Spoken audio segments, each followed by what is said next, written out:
So hello student, तो कैसे हो आप सभी। आशा करता हूँ सभी बढ़िया होंगे और अपने बोर्ड एग्जाम की तैयारी को आसान तरीके से पूरा कर रहे होंगे।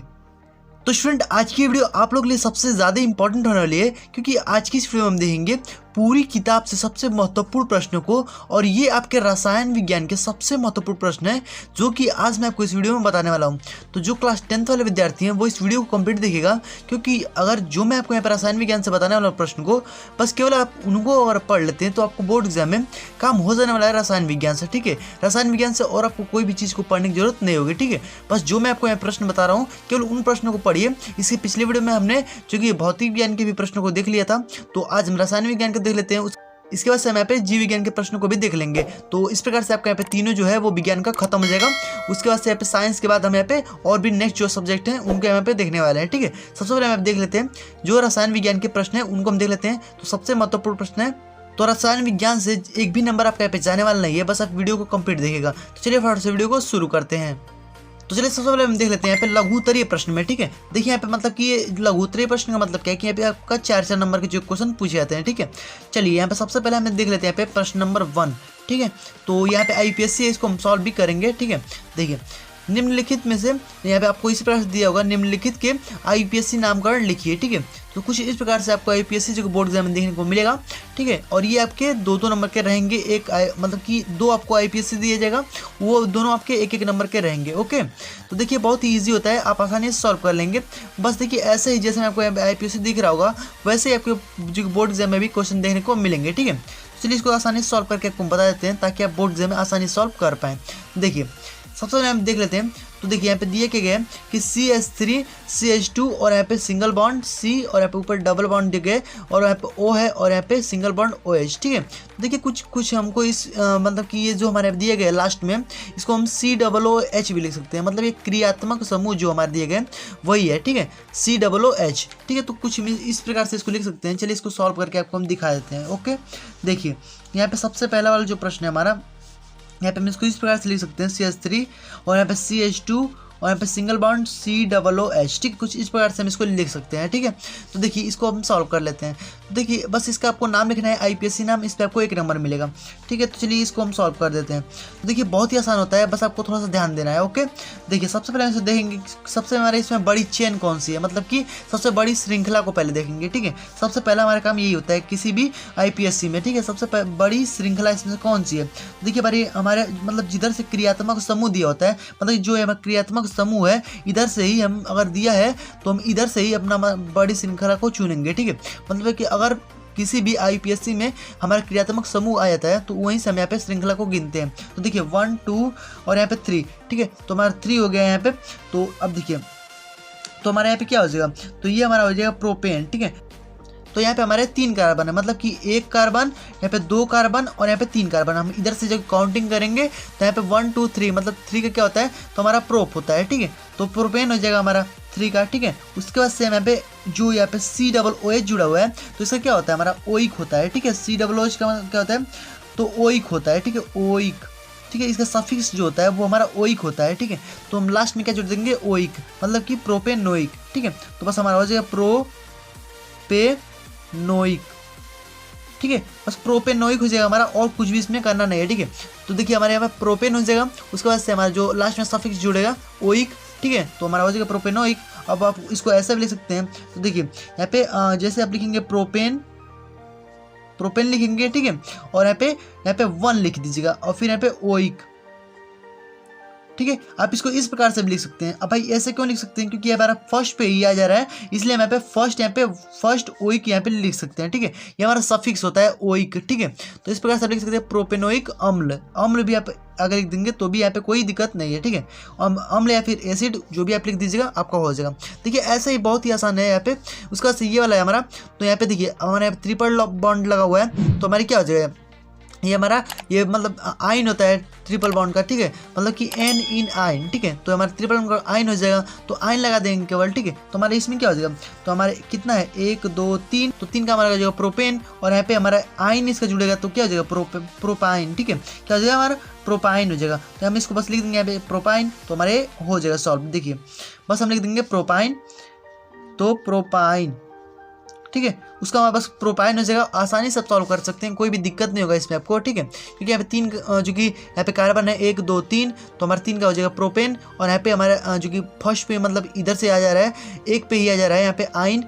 तो जब यहाँ पे 3 बॉन्ड दिया हो तो हमारे इसका आइन जुड़ता है, तो हमारा हो जाएगा जो कि प्रोपाइन, ठीक है। तो इस प्रकार से आप यहाँ पे सॉल्व कर सकते हो। उसके बाद नेक्स्ट जो कि आपको टाइप में पूछ सकता है, तो इस प्रकार का आप टाइप देख सकते हैं। यहाँ पे क्या दिया गया हमारा कि CH3 और यहाँ पे single bond CH2, single bond CH2, और यहाँ पे CH, और यहाँ पे नीचे लटका दिया गया है OH, ठीक है, और यहाँ पे COOH, ठीक है। तो इसको भी देखिए आसानी सॉल्व कर लेते हैं।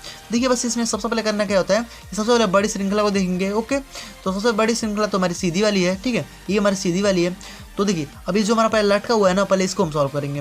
तो क्या हमारा हाइड्रॉक्सी होता है, OH की क्या होता है हाइड्रॉक्सी, ठीक है। सबसे पहले हम लिखेंगे हाइड्रॉक्सी। तो भाई कितने पर है हमारा, किधर से हमारा नज़दीक पड़ रहा है, तो हमारा इधर से 1, यहाँ पे 1 और यहाँ पे 2, ठीक है, हमारा 2 पे ही आ जा रहा है, और ये 3, ये हमारा 4, ये हमारा 5, ठीक है। तो हमारे यहाँ पे 2 पे ही आ जा रहा है, तो यहाँ पे 2 हाइड्रॉक्सी लिखेंगे, ठीक है। क्या लिखेंगे, सॉल्व कर दें इसको भी, 2 यहाँ पे हाइड्रॉक्सी, ठीक है, 2 हाइड्रॉक्सी लिखेंगे, ओके। उसके बाद से हमारे जो भी है हमारे इतना, तो हमारे क्या है 2 हाइड्रॉक्सी, और यहाँ पे 1 2 3 4 5, मतलब कि यहाँ पे पेंटेन हो जाएगा, ठीक है। 2 हाइड्रॉक्सी पेंटेन हो जाएगा, और ये हमारा ओइक हो जाएगा, ठीक है। क्या हो जाएगा ओइक, तो हमारा पेंटेनोइक हो जाएगा, क्या हो जाएगा 2 हाइड्रॉक्सी पेंटेनोइक। देखिए बहुत ही ईजी है, बस यहाँ पे लिख दीजिएगा 2 हाइड्रॉक्सी पेंटेनोइक, ठीक है, पेंटेनोइक, क्योंकि अब लास्ट में हमारा सफिक्स जुड़ गया ओइक, ठीक है। तो हमारा हो जाएगा 2 हाइड्रॉक्सी पेंटेनोइक। देखिए बहुत ईजी है, आपको इस प्रकार से क्वेश्चन पूछ सकता है, या फिर ये जो लास्ट वाला है एक बार ये भी आप टाइप देख लीजिए। देखिए ये वाला टाइप कौन सा है, यहाँ देखिए CH3 दिया है, और फिर O दिया है यहाँ पे CH2, और यहाँ पे CH3। देखिए इसको हम कुछ इस प्रकार से भी लिख सकते हैं, ये जो हमारा दिया गया है, देखिए इसको हम इस प्रकार से भी लिख सकते हैं, CH3 दिया है ना, O दिया है, और यहाँ पे जो देखिए ये हमारा एक, ये हमारा C है, और ये एक हमारा C है, तो 2 हम C लिख सकते हैं, मतलब C2 लिख सकते हैं, और यहाँ पे 2 H है, और यहाँ पे 3, ठीक है, तो हमारा 5 हो जाएगा, मतलब कि C2H5, मतलब कि क्या हो जाता है, तो हमारा एथेन हो जाता है, ठीक है। तो देखिए इसको इस प्रकार से लिखते हैं, तो हमारा इसमें क्या हो जाएगा, ये हमारा CH3 क्या हो जाता है, तो हमारा मेथेन हो जाएगा, ठीक है। तो इसमें हमारा इस प्रकार से जुड़ता है, मतलब कि जो हमारा फर्स्ट वाला होता है इसमें हमारा ऑक्सी जुड़ जाता है, क्या जुड़ता है ऑक्सी, ठीक है, ऑक्सी। तो हमारा हो जाएगा मेथाक्सी, ठीक है, मेथाक्सी हो जाएगा, और हमारा इधर वाला कौन सा है, तो एथेन है, ठीक है, तो मेथाक्सी एथेन, ठीक है। तो इस प्रकार से भी आपको यहाँ पे IPSC जो कि बोर्ड एग्जाम में देखने को मिल सकता है, ठीक है। तो 2-3 टाइप है, आपको ये जो कि पढ़ लेना है बढ़िया तरीके से, ठीक है।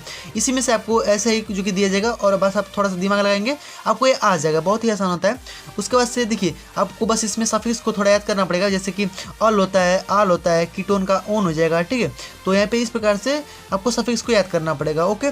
तो बस उसको याद कर लीजिए, आप IPSC से कोई भी एक भी नंबर जाने वाला नहीं है, आपका ये दोनों नंबर मिल जाएगा, ठीक है, और इसमें कोई भी दिक्कत नहीं होगा। उसके बाद से इसमें कुछ आपको अगर मतलब कि इस प्रकार से ना दे तो आपको जो कि दे देगा, देखिए एल्कोहल का बताइए, ठीक है, मतलब कि एसिटिक अम्ल का बताइए, या फिर फॉर्मेल्डिहाइड का बताइए, तो आपको इस तरह से सूत्र इस तरफ बनाना पड़ता है, इस तरह से, ठीक है। मतलब कि आपको इस तरह से नाम दिया होगा, आपको इस तरह से सूत्र यहाँ पे बनाना पड़ता है, ठीक है। तो उस प्रकार से आपको 3-4 टाइप में आपको दे सकता है IPSC, ठीक है। तो बस आपका 2 नंबर का यहाँ पे देगा, आपको यहाँ पे काम हो जाएगा। उसके बाद से नेक्स्ट जो आपका क्वेश्चन आता है कि साबुनीकरण, जो कि मैंने आपको पहले बता दिया है, साबुनीकरण जो कि कैसे बनता है, बहुत ही आसान तरीके से मैंने आपको बताया है, ठीक है। तो साबुनीकरण को आप पढ़ लीजिएगा, सबसे इंपॉर्टेंट है, ये मोस्ट इंपॉर्टेंट है, समझ लीजिए, ठीक है। इसको आपको बढ़िया तरीके से पढ़ लेना है, या कोई 2 नंबर का काम हो जाएगा। तो ये आपको बहुत ही आसान तरीके से मैंने समझाया भी, आप उसको जाकर जरूर से देख लीजिएगा, ठीक है। उसके बाद जो तीसरा है मेंडलीफ की आवर्त सारणी, मतलब कि यहाँ पे आवर्त नियम जो है और आधुनिक आवर्त नियम है, ठीक है। इसको आपको परिभाषित करना है। तो जैसे कि आप यहाँ पे ऊपर स्क्रीन पे देख सकते हैं, यही वाला एकदम है, बस आप उसको थोड़ा सा पढ़ लीजिएगा, बहुत ही आसान होता है, ठीक है। बस उसमें यहाँ पे जो कि परमाणु भार के आवर्ती फलन होता है, इसमें परमाणु क्रमांक के आवर्ती फलन होता है, ठीक है। दोनों बस थोड़ा सा इतना ही बस डिफरेंट है, और इसमें कोई भी अंतर नहीं है। तो बस आपको उस प्रकार से परिभाषित कर देना है, ओके। तो देखिए उसके बाद यहाँ पे जो नेक्स्ट है आपका यहाँ पे कि चौथा वाले में योगात्मक अभिक्रिया, प्रतिस्थापन अभिक्रिया, ऑक्सीकरण अभिक्रिया, यहाँ पे उदासीनीकरण अभिक्रिया, और यहाँ पे सजातीय श्रेणी, हाइड्रोकार्बन, और फिर यहाँ पे हमारा आता है कार्बन की चतुष्फल की संरचना, और यहाँ पे हैलोफॉर्म, ठीक है, हैलोफॉर्म अभिक्रिया। तो बस देखिए सबसे ज़्यादा इंपॉर्टेंट है, बस केवल इनको आप पढ़ लेते हैं। ये हमारा 6 नंबर में पूछेगा, ठीक है। देख लीजिए यहाँ पे 2-2-2, मतलब 3 को आपको पूछेगा, मतलब 3 आपको इसमें करना रहेगा, और सारे हमारे 2-2 नंबर के रहेंगे, ठीक है। तो आपका इसमें काम हो जाएगा इतने नंबर का, ठीक है, मतलब 6 नंबर आपको इसमें मिल जाएंगे। तो बस केवल इन्हीं अभिक्रियाओं को आपको पढ़ना है, और कोई भी पढ़ने की जरूरत नहीं है, आपको यहाँ पे 6 नंबर काम ईजिली हो जाएगा, ओके। तो चलिए अब हम अपना नेक्स्ट क्वेश्चन देख लेते हैं। तो नेक्स्ट जो आपके सामने है उसका से आपको पूछ देता है यहाँ पे, देखिए यहाँ पे धातु और अधातु में अंतर का ये पूछ देता है, तो ये भी मैंने आपको पढ़ा दिया पहले से ही, ठीक है। आप उसको देख लीजिए, सब दो नंबर के आपको पूछ सकते हैं बोर्ड एग्जाम में, ठीक है। तो बस देखिए जो मैं बता रहा हूँ बस केवल उसी को पढ़ लीजिए, इससे ज़्यादा आपको कुछ भी पूछने वाला नहीं है बोर्ड एग्जाम में, ओके। तो यहाँ पे छठा जो क्वेश्चन है हमारा प्लास्टर ऑफ पेरिस, इसको मैंने आपको बताया, plaster of Paris, baking soda, ठीक है। और यहाँ पे धावन सोडा जो भी हमारे हैं, मतलब कि विरंजक चूर्ण जो भी ये सब है, ये सबसे ज़्यादा इंपॉर्टेंट है, ठीक है। तो इसमें plaster of Paris most important है, ठीक है। तो इसको आपको बढ़िया तरीके से पढ़ जाना है, इसका मैंने वीडियो पहले से बना कर रखा हुआ है, तो बस आप उसे एक बार देख लेते हैं, तो आपका यहाँ पे ये भी डाउट जो क्लियर हो जाएगा। तो प्लास्टर ऑफ पेरिस से आपका एक भी नंबर जाने वाला नहीं है, मैं कोई गारंटी देता हूँ, ठीक है। बस आप उसको देख लीजिए एक बार, आपका यहाँ पे 2 नंबर कम हो जाएगा, ठीक है। उसका 7वां जो क्वेश्चन है कि भर्जन और निस्तापन, ये भी कभी कभी दे देता है, तो भर्जन और निस्तापन में आपको अंतर जो कि जानना है, तो आप इसको पढ़ लीजिएगा, ठीक है। बहुत ही आसान होता है, एक नंबर मतलब कि 2 लाइन का है और कुछ भी नहीं है इसमें, ठीक है। उसका से जो 8वां है हमारा खनिज और अयस्क, दोनों हमारे खनन के द्वारा प्राप्त किए जाते हैं, तो ये हमारा जो कि आसानी से प्राप्त हो जाता है अयस्क, और ये थोड़ा ज़्यादा मतलब कि खनन के द्वारा प्राप्त हो जाता है, ठीक है। तो ये खनिज और अयस्क में थोड़ा सा अंतर होता है, तो उसको आप जो कि लिख दीजिएगा, ठीक है। बहुत ही इजी है, आप बस इसको मतलब 2 नंबर आपको ये पूछ सकता है, ठीक है, बोर्ड एग्जाम में। इससे मतलब बाहर आपको कुछ भी नहीं पूछेगा, मतलब जितना बता रहा हूँ ना उसके अंदर ही पूछेगा, उसके बाहर कुछ भी पूछने वाला नहीं है, ठीक है। और इसमें कभी कभी यहाँ पे मतलब कि धातुओं की सक्रियता पूछ देता है। और देखिए अगला है हमारा हैवर विधि, ठीक है। तो हैवर विधि के द्वारा अमोनिया बनाने की विधि आपको यहाँ पे लिखना पड़ता है, ठीक है। तो हैवर विधि द्वारा अमोनिया का निर्माण कैसे होता है उसको बस आपको यहाँ पे लिख देना है, ठीक है। और उसमें कुछ भी नहीं करना है, मतलब कि इसका रासायनिक समीकरण केवल आपको देना है, इस पर आपको 2 नंबर मिलेगा, ठीक है। 2 नंबर का आपके बोर्ड एग्जाम में पूछेगा, ओके। चलिए हम आपको इसका समीकरण बता देते हैं। तो समीकरण क्या होता है इसका, तो देखिए समीकरण बस केवल आपको करना क्या होता है कि N2 जो है, ठीक है, इसको यहाँ पे 3H2O से अगर यहाँ पे जो कि इसका क्रिया करा देते हैं, ठीक है, तो आपका यहाँ पे जो कि 2N और यहाँ पे H3, मतलब कि 2NH और यहाँ पे 3, ठीक है। तो यहाँ पे आपको ये दे देगा 2NH3, तो ये हमारा अमोनिया हो जाता है। यहाँ पे हैबर विधि द्वारा अमोनिया का निर्माण, मतलब कि ये कुछ यहाँ पे आपको वायुमंडलीय दाब पर होता है, ठीक है। वायुमंडलीय दाब चाहिए इसके लिए, तो इस प्रकार से मतलब कि आपको थोड़ा लिखना पड़ेगा, क्योंकि 2 नंबर का है, केवल आप समीकरण देके तो छोड़ पाएंगे नहीं, ठीक है। मतलब इसमें थोड़ा सा लिखना पड़ेगा इसके बारे में, कैसे कैसे हमारा बना है। तो बस आप बोल दीजिएगा इसमें N2 को मिला है और इसको मिला है, ठीक है। उसके बाद से इसकी क्रिया कर रहे हैं उच्च वायुमंडलीय दाब पर, ठीक है, और इतने ताप पर, ठीक है। तो आपका यहाँ पे जो कि ये बन जाएगा, ठीक है, 5 डिग्री सेल्सियस ताप पर, मतलब 500 डिग्री सेल्सियस ताप पर, ठीक है। तो इस प्रकार से अमोनिया का निर्माण हो जाएगा, ओके। तो अब देखिए ये आपका था जो कि छोटे छोटे क्वेश्चन मतलब 2 नंबर के थे, और मैंने आपको इसमें 6 नंबर क्वेश्चन बताया। अब देखिए थोड़ा दीर्घ में है, तो इसको आप देख लीजिए, ये भी हमारे 6 नंबर का बोर्ड एग्जाम में पूछेगा। तो देखिए ऐसे एथिलीन बनाने की प्रयोगशाला विधि का सचित्र वर्णन कीजिए, ठीक है। सचित्र वर्णन करना है एसिटिलीन बनाने की प्रयोगशाला विधि, ठीक है। और इससे संबंधित जितने भी समीकरण हैं, ठीक है, उसको आपको यहाँ पे बताना है, और किन्हीं 3 समीकरण के गुणों से संबंधित समीकरण भी दीजिए, ठीक है। मतलब कि इससे मतलब कि जो भी जुड़े हुए हैं, ठीक है, उसके रासायनिक गुणों से संबंधित, ठीक है, उसके समीकरण को भी यहाँ पे देना है, मतलब कि 3, ठीक है। यहाँ पे 3 आपको समीकरण और भी इसके अलग से देने हैं, ठीक है। मतलब इससे संबंधित जो भी एसिटिलीन से संबंधित है, ओके। तो इस पे आपको 6 नंबर मिलेगा। देखिए उसका हमारा मेथेन का है, तो बहुत ही ईजी है मेथेन का है, ठीक है। तो मेथेन बनाने की प्रयोगशाला विधि CH4, ठीक है, आपको इसको बनाना होता है प्रयोगशाला में। तो आपको इसका रासायनिक समीकरण देते हुए, ठीक है, सचित्र वर्णन करना होता है, ठीक है। तो सचित्र वर्णन जब कर देंगे इसको, उसके बाद यहाँ पे कुछ यहाँ पे अभिक्रियाएं दे रहेंगे, मतलब कि इसको दहन करने पर जो कि CH4 को दहन करने पर क्या बनता है, मतलब, ठीक है। और यहाँ पे ओजोन से अभिक्रिया करने पे क्या होगा, और यहाँ पे सूर्य के प्रकाश में क्लोरीन से अभिक्रिया करने पे क्या होगा हमारा, ठीक है। ये सब सारी चीज़ें मतलब तीनों अगर आप करते हैं तो इसको 2 नंबर आपको इसमें मिलता है, ठीक है। तो बस केवल उतना बना करके और यहाँ पे लिख देंगे तो आपका काम हो जाएगा, ठीक है। तो मतलब आप ये मत सोचिएगा कि इससे अलग कुछ भी आने वाला है, ठीक है। आप ये मत सोचिएगा, मतलब इसी में से आएगा जो भी आएगा, ठीक है। इससे बाहर कुछ भी आने वाला नहीं है, ठीक है। बस आप इन्हीं से पढ़िएगा जो मैं आपको बता रहा हूँ, ठीक है। और भी आपको कुछ पढ़ने की जरूरत नहीं। तो आपके पूरे बुक में से मैं यहाँ पे सबसे मोस्ट इंपॉर्टेंट क्वेश्चन को खोज करके लाया हूँ, ठीक है। उसका से जो नेक्स्ट है यहाँ पे 12वां, यहाँ पे इसमें क्या है कि यहाँ पे एथिल एल्कोहल का कभी कभी दे देता है प्रयोगशाला विधि, ठीक है। तो इसको आपको पढ़ लेना है हल्का फुल्का, मतलब कि ये आपको मिल जाएगा। वैसे मतलब कि अगर मतलब हल्का फुल्का अगर देख लेते हैं इसको, तो बस आपको केवल जो मैं आपको यहाँ पे ऊपर जो लघु में बताया वही आपके दीर्घ में भी आ जाएंगे, मतलब 6 नंबर क्वेश्चन में भी आ जाते हैं, ठीक है। जैसे कि यहाँ पे आप देख पा रहे होंगे, ये हमारा था प्रतिस्थापन विधि, योगात्मक विधि, मतलब ये जो कि अभिक्रिया है ये हमारे 6 नंबर में पूछ देते हैं कभी कभी, ठीक है। तो हमारा इसमें आपका काम हो जाएगा। तो इसको आप जरूर से पढ़ लीजिएगा जो भी अभिक्रिया है। तो आई होप कि आपको ये सारी चीज़ें इजी क्लियर हो गएंगी और आपको इसमें कोई भी दिक्कत नहीं होगा। रासायनिक विज्ञान में तो कोई भी आपको दिक्कत नहीं होनी चाहिए। तो अब रासायनिक विज्ञान में तो कोई भी आपको दिक्कत नहीं होनी चाहिए। जो भी इसमें मतलब कि आपके नंबर होंगे वो आप आसानी से इसमें ले पाएंगे, बस केवल आप इन्हीं को पढ़ लीजिएगा, ठीक है। और इसमें आपको कोई भी पढ़ने की जरूरत नहीं है, ये गारंटी मैं देता हूँ।